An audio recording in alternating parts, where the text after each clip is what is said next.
ಪ್ರಿಯ ವಿದ್ಯಾರ್ಥಿಗಳೇ, ಎಲ್ಲರಿಗೂ ಶುಭ ಸಂಜೆ.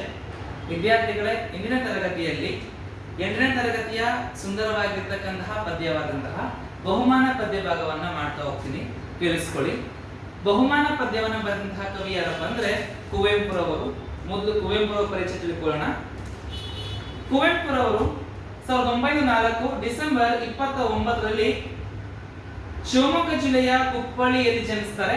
ಮೈಸೂರು ವಿಶ್ವವಿದ್ಯಾನಿಲಯದಲ್ಲಿ ಸ್ನಾತಕೋತ್ತರ ಪದವಿಯನ್ನು ಪಡೆದು ನಂತರ ಅಲ್ಲೇ ಪ್ರಾಧ್ಯಾಪಕರಾಗಿ ಕುಲಪತಿಗಳಾಗಿ ಸೇವೆಯನ್ನು ಸಲ್ಲಿಸ್ತಾರೆ.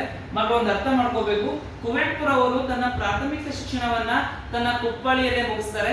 ನಂತರದಲ್ಲಿ ಹೈಸ್ಕೂಲ್ ಇಂದ ಮೈಸೂರಿಗೆ ಬಂದು ಮೈಸೂರಲ್ಲಿ ಏನ್ ಮಾಡ್ತಾರಪ್ಪ ಅಂದ್ರೆ ತನ್ನ ಇಡೀ ಎಜುಕೇಶನ್ ಏನಿದೆ, ಹೈಸ್ಕೂಲ್ ಆಗಿರ್ಬೋದು, PU ಕಾಲೇಜ್ ಆಗಿರ್ಬೋದು, ಡಿಗ್ರಿ ಆಗಿರ್ಬೋದು, ಅಥವಾ ಮೊಟ್ಟ ಮೊದಲ ಬಾರಿಗೆ ಮೈಸೂರು ವಿಶ್ವವಿದ್ಯಾನಿಲಯದಲ್ಲಿ ಆರಂಭವಾದಂತಹ ಕನ್ನಡ MA ಪದವಿಯನ್ನು ಸಹ ಪಡ್ಕೋತಾರೆ.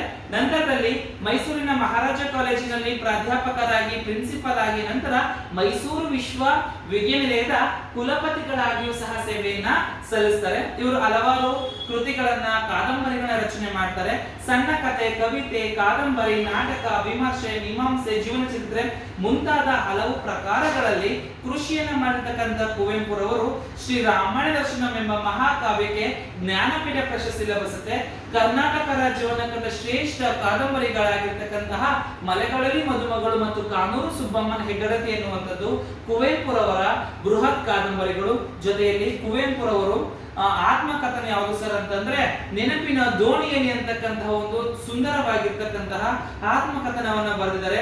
ಕರ್ನಾಟಕ ರತ್ನ ಪ್ರಶಸ್ತಿ, ಕೇಂದ್ರ ಸಾಹಿತ್ಯ ಅಕಾಡೆಮಿ ಪ್ರಶಸ್ತಿ, ಪದ್ಮಭೂಷಣ ಪ್ರಶಸ್ತಿ, ಪದ್ಮವಿಭೂಷಣ ಪ್ರಶಸ್ತಿ ಮುಂತಾದ ಹಲವಾರು ಪ್ರಶಸ್ತಿ ಲಭಿಸಿದೆ. ಜೊತೆಗೆ ವಿದ್ಯಾರ್ಥಿಗಳೇ, ಒಂದು ಅರ್ಥ ಮಾಡ್ಕೋಬೇಕು, ಕರ್ನಾಟಕದ ಕವಿಗಳಲ್ಲಿ ಕುವೆಂಪುರವರು 2ನೆಯ ರಾಷ್ಟ್ರ ಕವಿಯಾಗಿ, ಕನ್ನಡದ ಮೊಟ್ಟ ಮೊದಲ ಜ್ಞಾನಪೀಠ ಪ್ರಶಸ್ತಿಯ ಕವಿಯಾಗಿ ಇರ್ತಕ್ಕಂಥದ್ದು ಒಂದು ಹೆಮ್ಮೆ ಎನ್ನುವಂಥದ್ದು. ಕುವೆಂಪುರವರು ಕನ್ನಡವನ್ನ ಶ್ರೀಮಂತಗೊಳಿಸ್ತಕ್ಕಂತಹ ಸಂದರ್ಭವನ್ನು ತಂದುಕೊಟ್ಟಿದ್ದಾರೆ. ಈ ಬಹುಮಾನ ಅಂತಕ್ಕಂಥದ್ದು ಪದ್ಯ ಭಾಗ ಬಹಳ ಸುಂದರವಾಗಿರ್ತಕ್ಕಂಥ ಒಂದು ಪದ್ಯ ಭಾಗ. ನೋಡ್ತಾ ಹೋಗೋಣ ಬನ್ನಿ. ಕುಹು ಕುಹು ಕೋಕಿಲವಾಣಿ ಜಗ ಜೊಮ್ಮೆಂದು ಅಟ ಕೇಳಿ, ನೀರವ ಪರ್ವತ ಕಾನನ ಶ್ರೇಣಿ ವರ್ಗದಿ ನೈಗಿತು ಮುದತಾಳಿ, ಗಾನವ ಕೇಳಿ ಮಹಾಂಬರ ಸುಮ್ಮನೆ ಮಾತಾಡದೆ ಬಣ್ಣಿಸಿತು, ಕಂದರದಲ್ಲಿದ್ದೊಂದು ಸರೋವರ ತೆರೆಗಳ ಕೈಪರ ಇಕ್ಕಿತು, ಮಾಧುರ್ಯ ದೀಪಿಕಾ ತನ್ನದೆ ಮರೆಯುತ್ತೆ, ಕುಹು ಕುಹು ಕೂಗಿತ್ತು, ಆಲಿಸ ದೊರ್ವನು ಗಾನಕ್ಕೆ ನೊಂದು ಸೂಚನೆ ಕೊಟ್ಟನು ಇಂತೆಂದು, ಮಲೆಗಳಲ್ಲೂ ಅಲೆಯುವ ಕೋಗಿಲೆಯೇ ಬಲು ಚೆನ್ನವಿದೆ ನಿನ್ನಿ ಗಾನ, ಇಂಗ್ಲಿಷಿಗೆ ತರ್ಜುಮೆ ಮಾಡಿದರೆ ದೊರೆಯುವುದು ನೊಬೆಲ್ ಬಹುಮಾನ, ಅರಣ್ಯ ರೋದನ ಸುಮ್ಮನೆ ಹಾಡುವೆ ಕೇಳುವರೆ ಯಾರಲ್ಲಿ, ಕೂಗಿತು ಕೋಗಿಲೆ ಕುಹು ಎಂದು ತಲ್ಲಣಿಸಿ ಜಗ ಜುಮ್ಮೆಂದು. ಸರ್, ಒಂದು ಅರ್ಥ ಮಾಡ್ಕೋಬೇಕು ಸರ್. ಕುವೆಂಪು ಸರ್, ಕುವೆಂಪು ಇದಾರಲ್ಲ ಕನ್ನಡದ ಶ್ರೇಷ್ಠ ಕವಿ, ನವೋದಯ ಸಾಹಿತ್ಯ ಕಾಲದ ಶ್ರೇಷ್ಠ ಕವಿ ಕುವೆಂಪುರವರು. ಬಹಳ ಅಂದ್ರೆ ಪ್ರಕೃತಿಯನ್ನ ಆರಾಧನೆ ಮಾಡಿಕೊಂಡು ಬಹಳ ಅದ್ಭುತವಾಗಿ ರಚನೆ ಮಾಡಿದ್ದಾರೆ. ಕುಹು ಕುಹು ಕೋಕಿಲವಾಣಿ, ಕೋಗಿಲೆ ಅಂತಕ್ಕಂಥದ್ದು ಕುಹು ಕುಹು ಅಂತ ಕೂಗ್ತಾ ಇದೆ. ಕೋಕಿಲವಾಣಿ ಅಂದ್ರೆ ಕೋಗಿಲೆ ಅಂತ. ಜಗ ಜುಮ್ ಎನ್ನದು ಅದ ಕೇಳಿ, ಆ ಕುಹು ಕುಹು ಧ್ವನಿಯನ್ನ ಕೇಳಿ ಜಗತ್ತು ಜುಮ್ ಅಂತಿದೆಯಂತೆ. ನೀರವ ಪರ್ವತ ಕಾನನ ಶ್ರೇಣಿ ಮರುದ ಗೈನಿತು ಮುದತಾಳಿ. ನೀರವ ಅಂದ್ರೆ ನಿಶಬ್ದವಾಗಿರ್ತಕ್ಕಂಥ ಪರ್ವತಗಳು, ಕಾನನ ಅಂದ್ರೆ ಕಾಡು ಅಂತ, ಶ್ರೇಣಿ ಅಂದ್ರೆ ಸಾಲು, ಮರುದನಿಗೈತು ಅಂದ್ರೆ ಇಲ್ಲಿ ಕುಹು ಅಂದ್ರೆ ಅದು ಮತ್ತೆ ಮರುಧ್ವನಿ ಹೇಳ್ತಿತ್ತಂತೆ. ಮುದವನ್ನ ತಾಳಿ, ಗಾನವ ಕೇಳಿ ಮಹಾಂಬರ ಸುಮ್ಮನೆ, ಮಹಾಂಬರ ಅಂದ್ರೆ ವಿಶಾಲವಾಗಿರ್ತಕ್ಕಂತಹ ಆಕಾಶ, ಸುಮ್ಮನೆ ವಾ ಸೂಪರ್ ಕೋಗಿಲೆ ಕುಹು ಅಂತಿದ್ಯಾ, ಏಳು ಏಳು ಅಂತ ಕೇಳಿಸ್ಕೊಳ್ತಾ ಸುಮ್ಮನಿತ್ತಂತೆ. ಕಂದರದಲ್ಲಿ ಇದ್ದೊಂದು ಸರೋವರ, ಕಂದರ ಅಂದ್ರೆ ಒಂದು ಕಣಿವೆ ಅಥವಾ ಗುಹೆ ಒಳಗಡೆ ಸರೋವರ ತೆರೆಗಳ ಈ ಕೋಗಿಲೆಯ ಒಂದು ಗಾನವನ್ನ ಕೇಳಿ, ಆ ತೆರೆ ಅಂದ್ರೆ ಅಲೆ ಅನ್ನುವಂಥದ್ದು, ಕೈಪರೆ ಇಟ್ಟಿತ್ತು ಅಂದ್ರೆ ಅಲೆಗಳ ಮೂಲಕ ಚಪ್ಪಾಳೆಯನ್ನ ತಡ್ತಾ ಇದೆ. ಮಾಧುರ್ಯ ದೀಪಿಕಾ ತನ್ನನೆ ಮರೆಯುತ್ತೆ, ಕುಹು ಕುಹು ಕೂಗಿತ್ತು.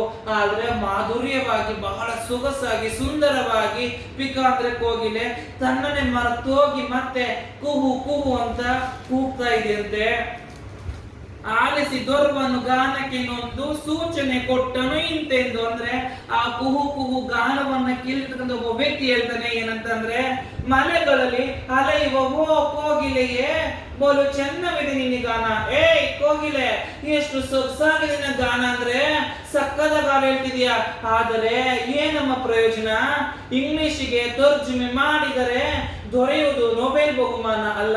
ಈ ಕಾರೊಳಗೆ ನಿಂತ್ಕೊಂಡು ಹಾಡು ಹೇಳ್ತಿದ್ಯಲ್ಲ, ಯಾರು ಕೇಳೋರು ಈ ಕಾರಲ್ಲಿ? ನಿನ್ನ ಈ ಗಾನವನ್ನ ಇಂಗ್ಲಿಷ್ಗೆ ತರ್ಜುಮೆ ಅಂದ್ರೆ ಟ್ರಾನ್ಸ್ಲೇಟ್ ಅನುವಾದವನ್ನ ಮಾಡಿದ್ರೆ ಈ ಗಾನಕ್ಕೆ ನೊಬೆಲ್ ಬಹುಮಾನ ದೊರೆಯುತ್ತೆ. ಈ ಅರಣ್ಯ ರೋದನ ಸುಮ್ಮನೆ ಹಾಡುವೆ, ಕೇಳುವವರು ಯಾರಿಲ್ಲಿ? ಈ ಕಾಡೊಳಗೆ ಸುಮ್ಮನೆ ಹಾಡು, ನಿನ್ನ ಹಾಡು ಯಾರಮ್ಮ ಕೇಳ್ತಾರೆ ಇಲ್ಲಿ ಅಂತ ಇಲ್ಲಿ ಒಬ್ಬ ವ್ಯಕ್ತಿ ಹೇಳ್ತಿದ್ದಾನೆ. ಕೂಗಿತು ಕೋಗಿಲೆ ಕುಹು ಕುಹು ಎಂದು, ತಲ್ಲಣಿಸು ಜಗ ಜುಮ್ ಎಂದು. ಮತ್ತೆ ಏನ್ ಬರ್ತದೆ ಕೋಗಿಲೆ ಅಂದ್ರೆ? ಕುಹು ಕುಹು ಅಂದ್ರೆ ಏನ್ ಮಾಡ್ತದೆ? ಮತ್ತೆ ಮತ್ತೆ ಕೂಗ್ತಾರೆ. ಆ ಕೋಗಿಲೆ ಗಾನವನ್ನ ಕೇಳಿ ಜಗತ್ತೇನಾಗಿದೆ? ಜುಮ್ ಅಂತ ಒಂದು ಆಲೋಚನೆಗೊಳಗಾಗಿದೆ ಎನ್ನುವಂಥದ್ದು ಕುವೆಂಪುರವರ ಕವನವಾಗಿದೆ. ವಿದ್ಯಾರ್ಥಿಗಳೇ, ಧನ್ಯವಾದಗಳು.